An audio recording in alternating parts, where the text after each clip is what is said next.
저 61번부터 보시면은요. 다음 중 손익계산서에 대한 설명으로 틀린 것은, 거기 1번에 보시면 일단 손익계산서는 일정 기간의 기업의 경영 성과죠. 그래서 수익하고 비용이었었죠.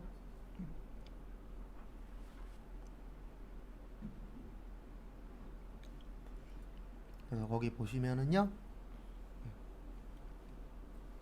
손익계산서에 대한 설명으로 틀린 것이죠. 일단 법인세 비용 차감전 순이익이라고 나왔는데 모르겠으면,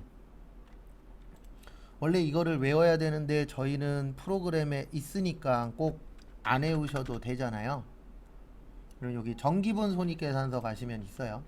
그래서 요 우측에, 그래서 우측에 순서 있으니까 기억 안 나시는 분들은 저 순서 보시고 하시면 될 것 같고요. 원래는 이거를 외워야 돼요. 뭐를 외워야 되냐면 이 순서가 이렇게 됩니다. 한번 적어드리면, 매출액에서 매출 원가 빼면 매출 총 이익, 그 다음에 판매비와 관리비 빼면 영업이익, 그 다음에 영업의 수익 더하고 영업의 비용 빼면 법인세 비용 차감전 순이익. 여기에서 법인세 비용 빼면 당기순이익인데 이거 못 외워요. 그래서 그냥 위치를 기억하세요. 여기 우측. 그래서 거기 보시면 정답은 1번입니다. 그래서 왜 1번이냐면 여기 법인세 비용 차감전 순이익 하기 전에 영업의 손익 포함하잖아요. 근데 거기는 뭐라고 적혀 있어요? 포함하지 않는다라고 적혀 있죠. 그래서 정답은 1번입니다.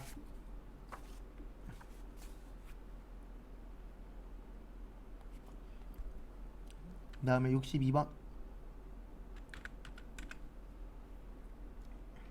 저기에다 밑줄 치세요. 어디에다 밑줄 치시냐면 실제 물량 흐름과 일치. 그래서 실제 물량 흐름과 일치한다라고 나오면 요거는 무조건 선입선출법입니다. 그래서 정답은 2번. 왜냐면 우리 실무에서 실제 회사에서 물건 어떻게 판다 그랬어요? 선입선출법으로 판다라고 했었죠. 그래서 실제 물량 흐름과 일치한다 그러면 선입선출법. 그 다음에 두 번째, 기말 재고 자산이 가장 최근에 매입한 게 매입한 단가가 된대요. 그래서 우리 기말 재고 자산의 뜻이 12월 31일이잖아요. 그러면 선입선출법의 뜻은 먼저 들어온 게 먼저 나간기 때문에 나중에 들어온 거는 남는 겁니다. 그래서 나중에 들어온 게 남는 거니까 선입선출법이죠. 그 다음에 현행 수익의 오래된 원가, 이게 무슨 뜻이냐면 팔기는 지금 파는데 물건은 옛날 거잖아요. 그래서 수익 비용 대응이 부적절하다. 그래서 정답은 2번입니다. 그 다음에 63번, 요거 좀 헷갈리실 수 있어요. 거기 지문에 보시면은요, 여기 보시면 공장 건설용 토지를 구입했다라고 합니다. 그러면은 토지가 일단은 3천만원, 그 다음에 토지 구입 후 구건물 철거 비용은 토지의 부대 비용이라고 했었죠. 그래서 이렇게 하시면 되세요. 토지 3천만원에다가 370. 그 다음에 요게 키포인트입니다. 거기 세 번째 보시면은 철골 자재 등 매각했잖아요. 매각했으면은 돈 벌겠죠. 그래서 요거는 그 비용에서 차감하도록 되어 있습니다. 그래서 210 빼주고 140 더하고, 그 다음에 거기 마지막에 있는 재산세, 자동차세, 회비는 세금과 공과 처리하시면 되세요. 그것도 좀 잘 봐두시기 바랍니다. 그 다음에 취득세하고 등록세는 매입 시의 부대 비용이잖아요. 그거는 합쳐 주시고요. 참고하시고, 그 다음에 그래서 정답은 얼마 나오냐면은 3,300 나와요.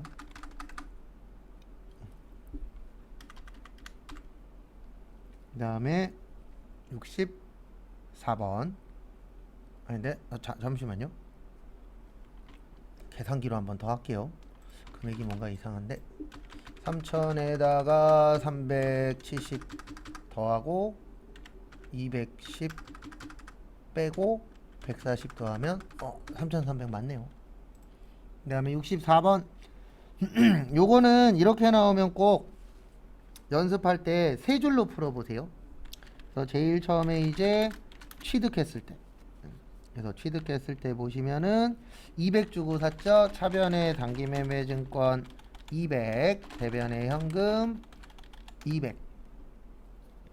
그 다음에 두 번째 2004년 말 공정가액이 얼마가 됐어요? 190이 됐습니다. 그래서 200이 190 됐으니까 2004년 말에 10만원 늘어났나요? 줄어들었나요? 줄었죠. 그래서 단기매매증권 평가손실 10. 그 다음에 단기매매증권 10.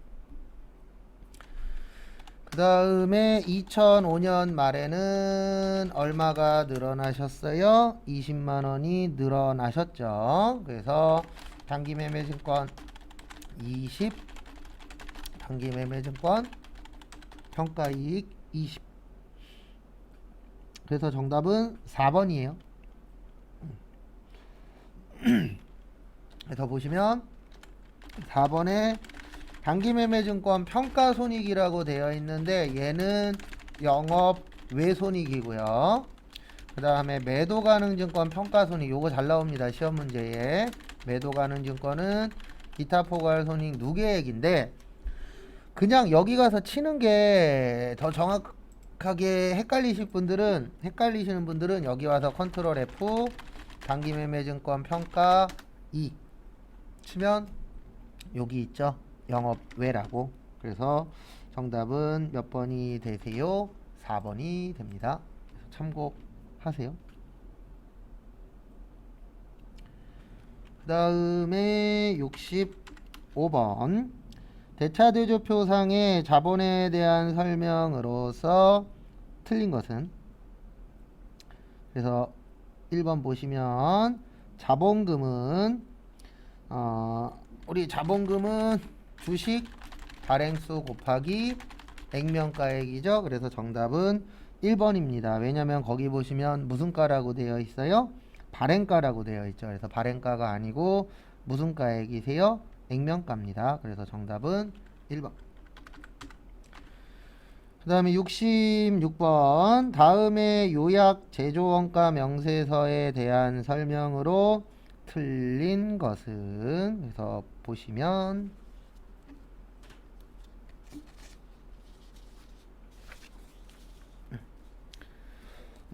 일단 정답은 1번이에요. 왜냐면 거기 기말재고자산이라고 되어 있는데 기말이 들어간 게 3만원하고 4만원 밖에 없습니다. 그러면 얼마 나와요? 7만원 나와요. 근데 거기 1번에 보시면 얼마라고 쓰여 있죠? 5만원. 그래서 정답은 1번. 그 다음에 거기 2번에 보시면 손익계산서상 매출원가 계산 시 반영되는 금액, 그게 가 옆에 거 얘기하는 거거든요. 그래서 14만원 더하기 18만원 더하기 15만원 하시면은 47만원 나와요. 요게 뭐가 되는 거냐면 단기총 제조 비용이 되는 거고요. 그 다음에 여기에다가 더하기 2만원 빼기 4만원 하시면 45만원 나옵니다. 요게 뭐가 되는 거냐면 단기 제품 제조 원가가 되는 것이에요. 참고하시고. 그래서 2번, 3번, 4번 다 맞습니다. 그래서 정답은 1번. 그 다음에 저기에다 밑줄 좀 쳐주세요. 간접 노무비.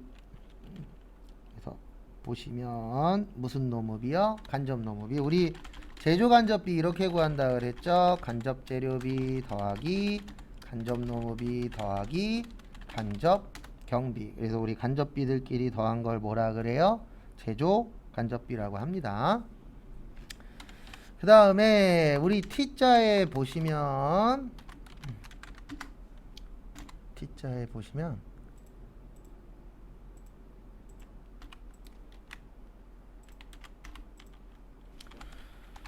여기 제공품 있습니다. 그래서 제조원가 명세서. 그래서 기초 제공품, 직접 재료비, 직접 노무비, 직접 경비, 그 다음에 제조 간접비, 그 다음에 단기 제품 제조원가, 기말 제공품.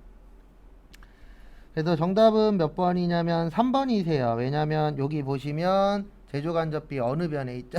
차변에 있죠. 그래서 정답은 3번 제조 간접비 계정 차변입니다.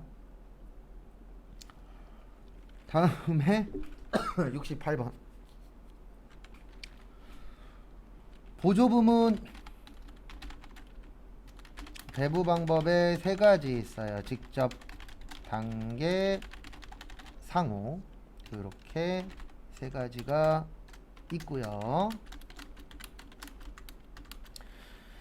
그 다음에 첫 번째로 직접 배부법의 정의는 이렇게 된다 그랬죠. 보조부문 상호 간의 용역수수 관계가 뭐 할 때요? 중요하지 않을 때. 그 다음에 단계는 배부 순서 정하고 직접 배부와 상호 배부의 절충 단계. 그 다음에 상호는 가장 정확, 계산은 복잡하다라고 했습니다. 그래서 이 부분 참고하시고요. 그래서 보시면 보조 부문비를 제조 부문에 배부하는 방법으로서 보조 부문 간의 상호 용역수수 관계를 일정 부분 이상 인정하는 거죠. 직접은 인정을 안 합니다. 그래서 정답은 나하고 다세요. 그래서 상호는 완전히 인정하는 거고 단계는 일부만 인정하는 거고 직접은 인정 안 하는 겁니다. 그래서 정답은 2번. 그 다음에 69번 정답은 1번이세요. 일단 개별원가 계산입니다. 그래서 개별원가 계산은 뭐 한 거라고요? 비싼 거. 그 다음에 종합원가 계산은 싼 거. 그 다음에 작품종, 소량, 주문 생산, 종합은 소품종, 대량 생산. 그 다음에 작업 지시서, 그 다음에 제조 지시서, 작업 원가표, 공정하고 완성품 환산량, 제조 간접비의 배부가 중요. 누가 중요해요? 기말 제공품. 그래서 보시면은요, 개별 원가 계산이니까 제조 간접비죠. 그래서 정답은 1번.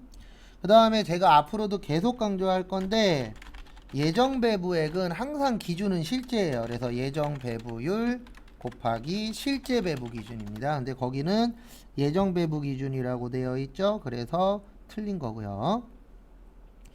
그 다음에 3번 실제 배부율이나 예정 배부율에 의한 배부액은 실제 발생액과 항상 때문에 틀린 거예요. 배부 차이는 날 수도 있고 안 날 수도 있습니다. 근데 거기에 항상이라고 쓰여 있죠. 그래서 틀린 거고요.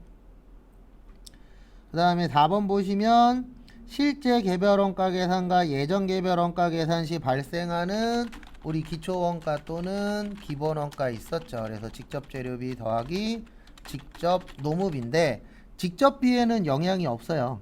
그래서 직접비는 거기에 있는 것처럼 금액이 바뀌거나 그러지 않습니다. 그래서 상이하다라고 되어 있잖아요. 같다예요. 근데 뭐가 상이하냐면 간접비가 상이한 겁니다. 직접비는 항상 똑같아요. 그래서 정답은 1번이세요. 그 다음에 선입선출법. 우리 선입선출법은 말 곱하기 1 플러스 말 마이너스 초분의 당인데 분모는 완성품 환산량, 그래서 수량이고요.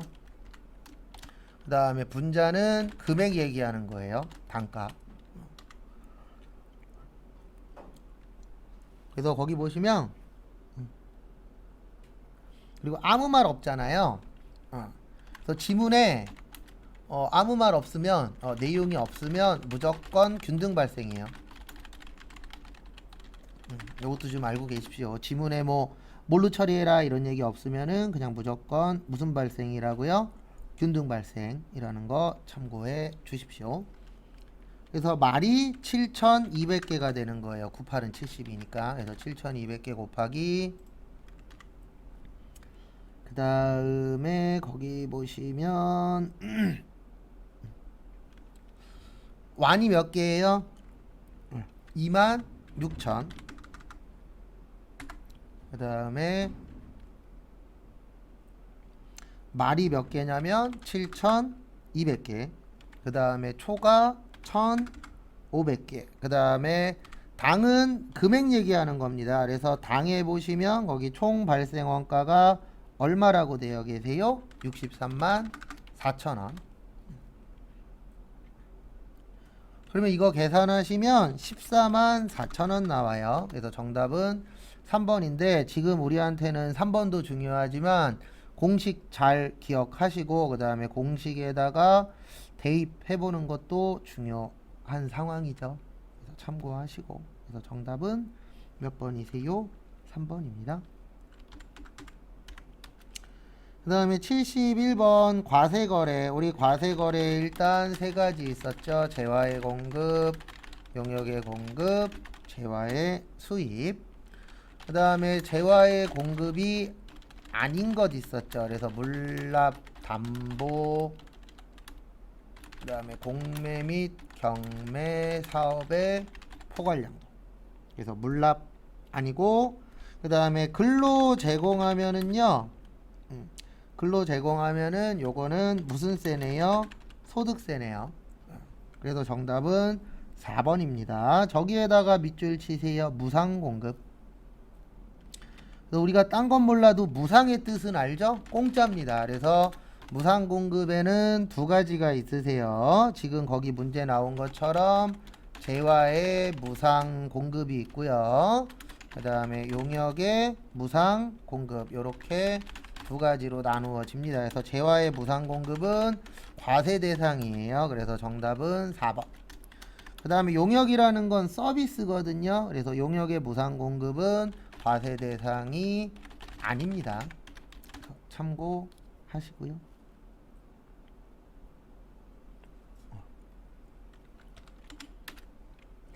그 다음에 72번 우리 환급에는 두 가지가 있다 그랬습니다. 몇 가지가 있다 그랬어요? 두 가지. 그래서 일반 환급이 있고 그 다음에 조기 환급이 있습니다. 그래서 일반 환급은 30일 이내, 조기 환급은 15일 이내인데 지금 인터넷이 좀 불안합니다. 그래서 15일 이내인데 이제 두 가지로 나누어져요. 수출하거나 시설 설비에 투자했을 때. 그래서 이 조기 환급의 특징 중에 하나가 있는데요. 그게 뭐냐면은요.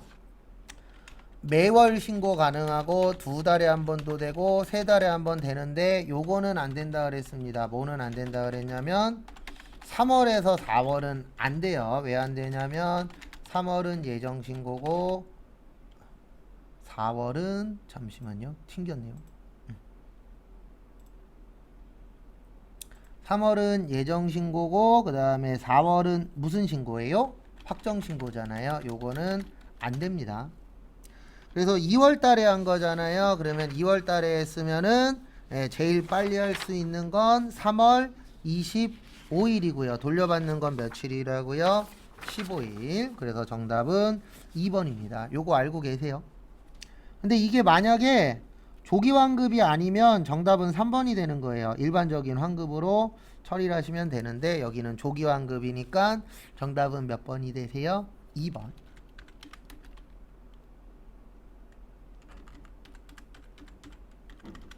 그 다음에 73번. 저기에다 밑줄 치세요. 어디에다 밑줄 치시냐면 매입세. 그래서 공제할 수 없는 매입세액이죠. 우리 공제할 수 없는 매입세액을 뭐라 그래요? 불공이라고 합니다. 그래서 불공에는 접대비, 그 다음에 업무하고 관련 없는 거, 그 다음에 비영업용, 소용, 승용, 차 몇 cc 제외요? 1000cc. 그 다음에 경차 제외, 그 다음에 8인승 이하, 그 다음에 면세 관련 비용, 토지 더하기 세금 계산서였죠. 그래서 정답은 2번입니다. 의제 매입세액은 돼요.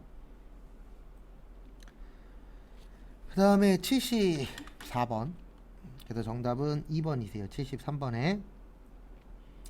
그 다음에 74번 보시면 중간예납이죠.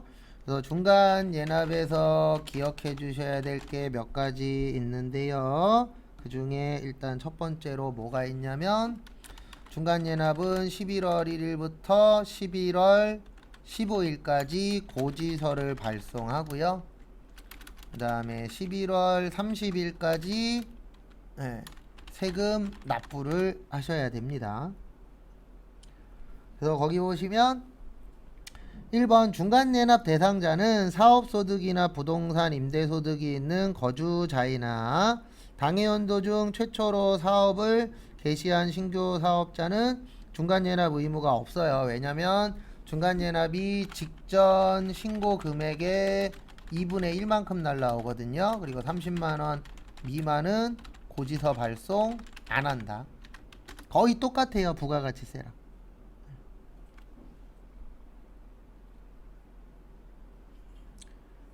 그 다음에 다음 거 보시면은요. 2번 중간예납에 대한 고지를 받은 자는 12월 30일까지 맞습니다. 그 다음에 중간예납은 과세관청 입장에서는 5월 31일에 징수할 세액을 조기확보 맞아요. 정답은 4번입니다. 중간예납 고지납부예요. 그래서 고지납부기 때문에 고지서로 내는 거지 신고납부 제도가 아니에요. 중간예납은. 그래서 정답은 4번. 그 다음에 75번 거기 보시면 필요경비를 인정받을 수 없는 소득이죠. 정답은 3번의 연금소득입니다. 필요경비 인정 못 받는 게 대표적으로 이자, 배당, 그 다음에 연금 이런 것들은 필요경비 인정을 못 받아요. 필요경비의 뜻이 뭐냐면 비용 이야기하는 겁니다.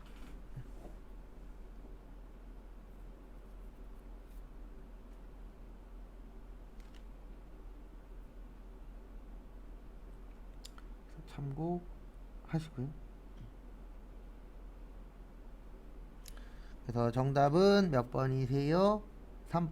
3번 연금소득. 근데 왜 연금소득이냐면 연금은 지금 받는 게 아니고 미래에 받는 거잖아요. 그러면 필요경비가 비용 쓴 거 인정받는 건데 미래에 받기 때문에 지금 당장 그 미래에 돈 받을 때 얼마 썼는지 입증하기가 어렵잖아요. 그래서 인정이 안 되세요. 그 부분은 참고하시고요. 그 다음에 76번부터 90번까지 풀어보세요. 3시가 아니라 2시 45분까지 시간 드리도록 하겠습니다. 그래서 일단 76번부터 80번까지 맞춰보도록 하겠습니다. 그래서 76번은 그냥 컨트롤 F로 하세요. 그러면 정답은 3번 나옵니다. 왜냐면 1번에 소프트웨어, 2번에 특허권, 4번에 광어권 얘네들은 무형자산이에요. 그래서 컨트롤 F로 찾아보시면 무형자산으로 나오기 때문에 정답은 3번에 구축물하고 뭐세요?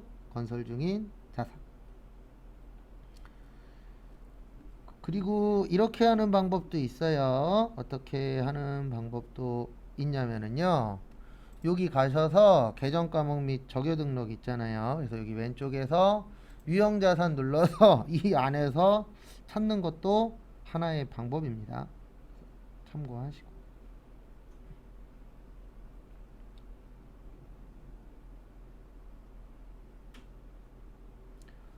그 다음에 77번 보시면은요.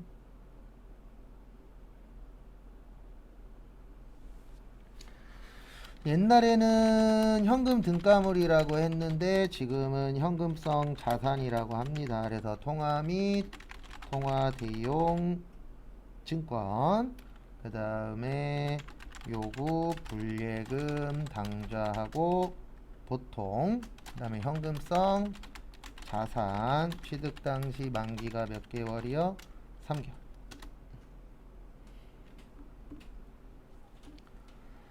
그래서 같이 한번 또 보시면은요.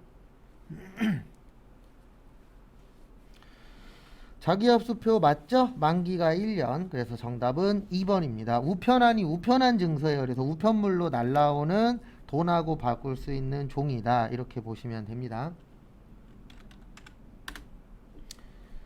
그 다음에 78번 보시면은요. 생산 기준은 생산 기간 중에 또는 생산 완료 시점에서 수익을 인식하는 기준이다. 생산 기준에 따라 수익을 인식하는 경우로 볼 수 없는 것은 정답은 4번이에요. 왜냐면 우리 위탁 판매는 생산하고 관련 없이 수탁자가 뭐 했을 때요? 판매했을 때라 그랬잖아요. 그래서 정답은 4번. 그래서 이렇게 나오면 많이 보던 게 답이라고 보시면 될 것 같아요. 그래서 참고하시고. 그 다음에 79번 보시면은요.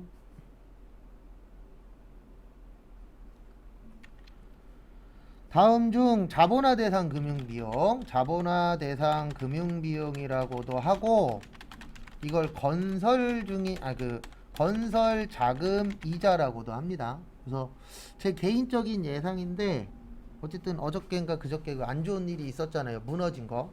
그래서 왠지 건물 관련된 거 한 문제 정도 출제가 되지 않을까. 이건 그냥 제 개인적인 예상입니다. 뭐 무조건 나오는 건 아니니까. 근데 사회적인 이슈가 됐을 때 나올 때가 많아요. 그래서 기간은 1년 이상이어야 되고 자산 처리하는 겁니다. 그러니까 이 금융 비용이 이자 얘기하는 거예요. 그래서 이게 같은 말이에요. 그래서 건물을 지을 때에 그 자금 관련된 이자를 줘야 되잖아요. 그래서 이 이자를 비용으로 처리할 것이냐, 자산으로 처리할 것이냐. 그래서 요번에도 어쨌든 빨리빨리 때문에 생긴 거잖아요. 그래서 이거를 돈하고 연관을 좀 시켜드리면 이자 적게 내면은 회사 입장에선 좋은 거죠. 빨리 지으면 빨리 지을수록 이자가 덜 나가니까. 그래서 왠지 비슷한 문제가 나오지 않을까. 그래서 정답은 4번입니다. 단기 차입금. 그래서 단기 차입금은 그냥 비용 처리하잖아요. 그래서 여기에서 물어본 거는 금융 비용이 아닌 것이니까 비용 처리하는 거 찾는 거세요. 그래서 정답은 4번입니다. 그 다음에 80번 보시면은요. 중앙은 2004년 2월 10일 본사 건물용 부지를 구입하고 당해 토지에 있던 구건물을 철거하고 2004년 10월 31일 본사 건물을 완공하여 업무를 시작하였다. 토지가 아닌 거 물어봤죠? 정답은 4번이에요. 신건물 공사비는 이걸로 처리하는 겁니다. 건설 중인 자산. 그 다음에 어제도 적어드렸었는데 요게 세무에는 종종 출제가 되는 건데요. 건물이 있는 토지 구입 후 건물 철거 비용은 뭘로 처리하도록 되어 있냐면은 토지의 부대 비용으로 처리하도록 되어 있으세요. 그래서 토지로 처리하는 거 맞고 등기비하고 취득세도 우리가 살 때 들어가는 거잖아요. 그래서 정답은 4번이세요. 그 다음에 잠깐 쉬었다가 3시에 그 뒤에 거 81번부터 90번까지 풀어보도록 하겠습니다.